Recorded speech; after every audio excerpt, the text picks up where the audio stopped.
Hello Internet and welcome to Feck Tech, the love child of Enda Kenny and Joan Burton. I'm Noel Byrne and joining me tonight is... Shane Ormond. Thanks for that, Shane. No, it's okay. If you want to get in contact this evening, you can do so via social media. @Feck TV is the name on Twitter, and just search Feck TV on Facebook as well. Coming up on tonight's show, something happened somewhere which pleased some people but upset some others. We get to the bottom of how they get figs into fig rolls. It has something to do with a farmer, his dog and semen. That is of the sailor variety, not the other kind. And finally, are your genitals where they should be? Are they? I don't know, I assume so. Based on other images I've seen elsewhere. When you're younger and you're growing up, you know, you've only got your own to go on. And you never, you know, until you look at someone else's, you're like... Yes, all okay. That's similar. Your jumper is quite trendy, I must say. Could I have one? You do have one, no. Oh. Today I ended up wearing a green t-shirt to the set, which can't be used with the green screen. So Noel was kind enough to lend me his tiny jumper for the show. I'll have you know that is a medium size, that is your average size jumper. You're a tiny, tiny man. This is... What are you gonna do? I'm so hot right now. Like, I'm really warm. Warm? Yeah, okay. I'm not. Okay, well, this will get you hot in other ways. Our first topic tonight is boobs, and it comes after Kansas University in the US, the college football team there. They weren't doing too well in a match against the Missouri Tigers. They were actually trailing by 19 points, so a woman decided the best way she could support her team was by sending them a picture of her boobs. In the end, the team actually claimed back the 19 points and ended up winning by a point. So the only logical explanation the team figured was that her boobs were their saving grace. As a result, a boobment. I think that story, it's kind of the traditional Disney, underdog story, isn't it? It's a typical underdog story. I think there was a little bit like that in Pocahontas. Yeah, the underboob story of Pocahontas. So basically, as you'll see in the graphic here on screen, women have all got together now using the, as I said, the hashtag boobment on the Twitter handle KU Boobs, and on Facebook as well. They're asking for women to send in their picture of their boobs to show support for Kansas University. The aim of it, according to the website, is to showcase KU fans proudly displaying their varsity apparel in order to create game day excitement and promote team spirit. There was some huge varsity apparels on those ladies there. There may be a bit of, a pun there. Yeah. Varsity apparel. One of those ladies just took a picture of her face and sent that. She didn't quite guess the boobment. She doesn't understand what a boobment is. She knew it involved taking a picture of what she wasn't so sure. So basically, it's huge now in Kansas University, but it's also spread to maybe 10 or 11 other colleges around the US. Yeah. And various students, primarily female, are sending pictures of their boobs to show support for their fellow teams. Now, understandably so, feminists are jumping on it going, that's not fair, it's degrading to women. So on the website, the kuboobs.com website, there's actually a feminist perspective. Yeah. And they explain that it's a positive step for women because they aren't doing it out of coercion, but because they want to. We're doing it because we can. I think they should be a feminist response boobment, where they have their own boobment that tackles the other boobment. I just laugh every time I hear the word boobment. It's word of the week. Word of the week. Yeah, I think you're right. From a men's perspective, they're not going to really care if the feminists react that way in terms of their own little boobment. Yeah, it sounds like you're a Japanese person who hasn't really grasped English and you're trying to say movement. Yeah, probably. Yeah. Maybe that's where it came from. Probably not, though. Definitely not. In other social media news, I was going to say in other social welfare news. In other social media news, interestingly, a website in Brazil called Namoro Fake has been set up. The aim of the website is to help you get a girlfriend on Facebook. So basically you pay around $40. You can pay more or you can pay less depending on the particular service. We'll show you a screenshot of the website here in a second. It basically, as I said, allows you to hire a Facebook girlfriend, and that comes with comments, posts and a relationship status. So, to your friends looking on, they'd be you commenting on their wall, they'd be commenting on your wall, you'd be saying like little cute things, trying to force her to get involved in boobment. Just had the perfect day. A picnic on a hill, held each other's hands, so in love. Yeah, except it wouldn't sound like a weird Michael Jackson. This is how I talk now, Noel. Deal with it. So, I mean, the idea, I don't understand it, why you would do that. I mean, you could just set up the Facebook site yourself and put all the It does seem like there. it's aimed at people who have literally no idea how to use Facebook. Yeah, and people who just have no chance of getting a woman. Yeah. But apparently the website says, it'll boost your self-esteem and make you more popular with the ladies. It's a very thinly veiled illusion, though. I mean, if you have to bring her out to the pub to meet your friends, you can't, like, Skype her in. No, I mean, it seems fine, the premise, until, of course, someone goes, oh, can I see a picture of you? And Together. like, no. Oh. Yeah, unless you're, like, seriously good at Photoshop and you can some sort of mesh them together. Yeah, you could just cut two pictures and put them next to each other. A really bad paint job. Another aim of the website, it says, you can make your ex jealous or get your family and friends to lay off. It'd be weird if your friends didn't even know that you'd started a relationship with this mysterious Brazilian woman. My family are always on to me to get a fake girlfriend. How does your wife feel about that? I'm very hot, no. I'm not liking this at all. So yeah, Nomoro Fake. Weirdly, it is quite popular. It's been used a lot. They're generating quite a lot of revenue. There's no market. They point out it's not a boyfriend aspect to it yet. They're just focusing on girlfriends, but they're hoping to launch the boyfriend aspect for all those lonely women out there as well. I'd imagine women, not to be sexist, I'd imagine women will use it more. Not to be sexist, I'm about to say something sexist. But that's how I feel. What do you think women would use it more? I don't know. It seems like men don't really seem to care about the relationship status on Facebook, even if they're going out with someone. Women, especially as they get older, they get more needy, and it's just like, oh, I have to make everyone think I have someone. Maybe we could have like baby fake. We could set up like a whole life of fake Facebook life. Fake baby grandparents. Yeah, geez, we're onto something. Yeah. Whereas you're just in your house all day on Facebook. Yeah, pretty much. But see, that's the stupid thing, because you could literally do all this yourself. Yeah. But instead you're paying a company in Brazil to do it. But even they just set it up. You actually keep doing the posts on the person's website to make it obviously more personal, and your fake girlfriend could be saying stuff about you. And saying bad stuff about you. And then you get in a fight on Facebook with your fake girlfriend. Yeah, it's a bit crazy. So that's the social media roundup. What have you got for us in gaming news? I wanted to talk about Ni no Kuni. Right. Japanese game, been in the works since 2008. I talked about it a little bit last week. It's kind of a marriage between the animation studio Ghibli and Square Enix, which are a big Japanese RPG company. And they've come together and they're making kind of a cartoon universe that you can play in. So there's a lot of emphasis on the game actually looking like a cartoon, and there's a lot of emphasis on you feeling like you're actually in the game as a cartoon. So you're playing the cartoon. It's been in production for a very long time, and a lot of that is because it's such a long game and they're trying to nail the fact that it looks like perfectly like animation. Okay, well, we have the trailer here that we can look at in a couple of seconds. But why did they go down the animation route? Why did they want it to look so much like animation? Well, I suppose if you're going to pull in Studio Ghibli, they're the company who have done, they made Spirited Away, which really brought Japanese animation to the forefront in like America and the rest of the Western world. Okay. So they would be like strongly, a strong emphasis on animation. And I think it brings kind of like a different feel to the game as well. Like, it's been there for years, the technology, cell shading is what it's called, but they really wanted to nail it and make it look solid, like all one thing. Okay, well, the game has actually been released today, so let's have a glimpse of the trailer. It is very, very much like an animated movie, isn't it? Yeah. Now, this trailer was actually made in 2010, which is like really 2 years ago. So it actually looks a little bit better than this now. It's coming out in the DS and the PS3, which is unusual, because usually they'll bang them out for Xbox 360 and PS3 just to get their mileage for money. But they actually made 2 different games working on 2 very different formats.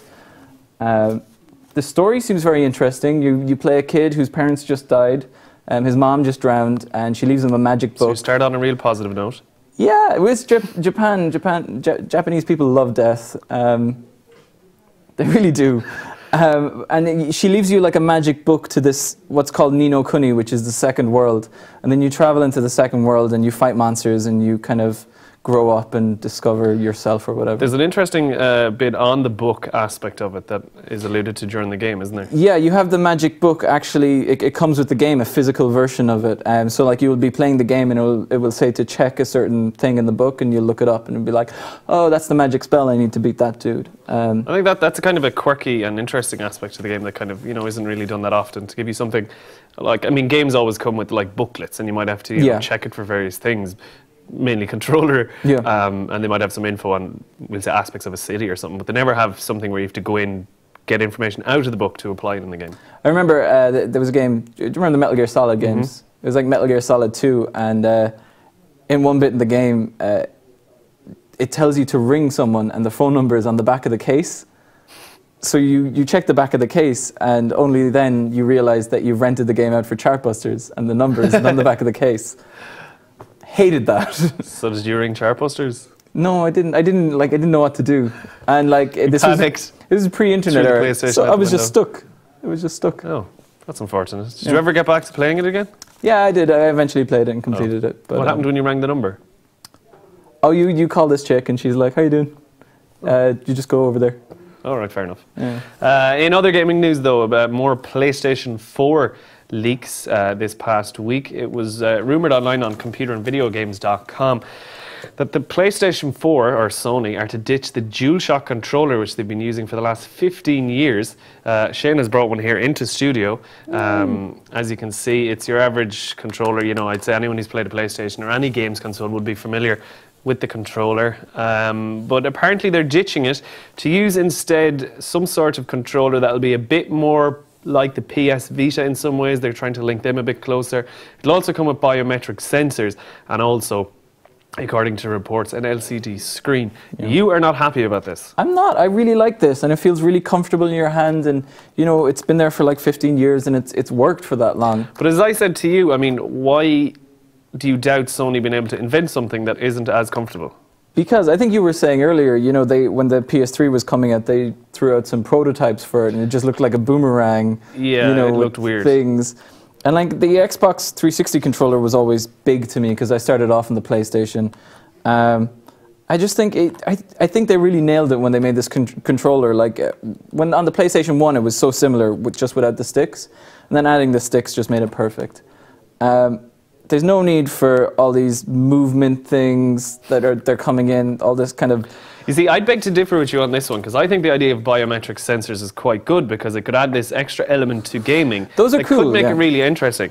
Biometric sensors would be built into, we'll say, the bits that would sit in your hand, and they could measure, your heart rate and things like that. But then I was thinking, if they use that type of technology in a game, so if you're playing a game and the controller senses that you're quite tense, the game will, amplify that again, and maybe the music within the game would get louder and you'd be starting to get a bit more panicky as you play it. Equally then, if you're playing a game and the game is expecting you to be tense at a given moment, that they'll use the fact that you're not tense and maybe throw new things at you. Yeah. So I think that idea of using biometric sensors on the control would really make it interesting. Or maybe it could pick up that you're tense and then like play relaxing music and calm you down. Yeah, I mean, there could be that idea as well. Be like, chill out, no, come on, it's only a game. But I'm a bit iffy on the LCD screen aspect of it. Yeah, you see, it makes the controller bigger, and that's like one of the things that I've always felt about that is like your hands are the perfect distance away from each other when you're playing that. Yeah, okay. And that Wii U thing is ridiculous. It looks like a tablet. You see people holding it like that. I think the one advantage of having an LCD screen in the middle will be, and you should be a fan of this, is because you don't like when you play certain games and there's a HUD on screen. Yeah. So I think they could take that HUD aspect of it away from the game on your TV screen, put it in the control so it's always there and it doesn't block anything on the screen in front of you. Yeah, it's just unnecessary though. Just press triangle, you go into the menu, there's all your stats or whatever. I know, but I think it's a case of it could, take away the whole aspect of having to pause the game. Yeah. I'm a bit iffy on the LCD screen. I think it comes back to, you're right, at the size of it. If it's kind of like, tiny and it's not making the control all unwieldy, I'd welcome it. It could be useful, but at the same time, it could be a disaster.